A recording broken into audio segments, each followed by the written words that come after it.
Narcissist बीवी का मयार क्या होता है।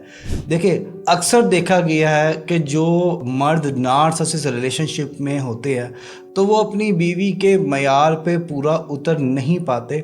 इसके पीछे वजह क्या है? इसके पीछे जो बुनियादी वजह है कि नार्सिसिस्ट बीवी का मयार होता ही नहीं है। कोई मुस्तकिल चीज़ नहीं होती, लम्हा ब लम्हा बदलती हुई ख्वाहिशात पे उनकी नज़र होती है। एक चीज़ के हसूल के बाद दूसरी चीज़ के हसूल के बाद तीसरी चीज़, और ये चीज़ें कायम चलती रहती, मुसलसल का अमल है। और फिर अगर मर्द उसको ना ला के दे या किसी भी तरह का ना कर दे, मना कर दे, पैसों का कोई हिसाब हो, कोई कुछ भी ऊपर नीचे हो जाए, तो फिर मर्द को नाकाम, मर्द को मायूस, मर्द की तजलील, और मर्द को इस तरह से महसूस करवाना कि ये रिश्ते में मैं ही तुम्हें झेल रही हूँ, कोई और होता तो तुम्हें कब का छोड़ चुका होता।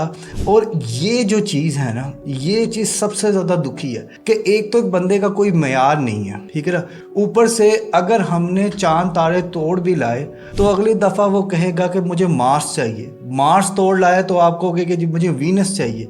वीनस तोड़ लाए तो आप कहोगे मुझे प्लूटो चाहिए। तो कहने का मकसद ये है कि मयार नाम की कोई चीज़ नहीं होती, ठीक है। इसलिए मर्द कोशिश कर करके थक जाते, यकीन माने यूके, कनाडा, ऑस्ट्रेलिया, मैंने दुनिया के हर हिस्से में तकरीबन काउंसलिंग की है और वहाँ पे लोग रोते पाए, मर्दों को रोते पाए कि सर असी सारा कुछ कर लेता, असी जेड़ी अपनी सारी कोशिशां कर लेते, लेकिन हुण भी वो खुश नहीं होंदी, वो मेरे नाल दुखी रहंदी, वो मूँह बनांदी, वो रोटी नहीं देंदी, वो मेरे नाल सही तरह गल नहीं करदी। मैं कहना उन्होंने कि तुसी कुछ भी ना करो, तुसी बस अपना मूँह सीधा रख लो, तुसी मेरे नाल गल कर लो, कोई किसी किस्म की गल कर लो, लेकिन नहीं।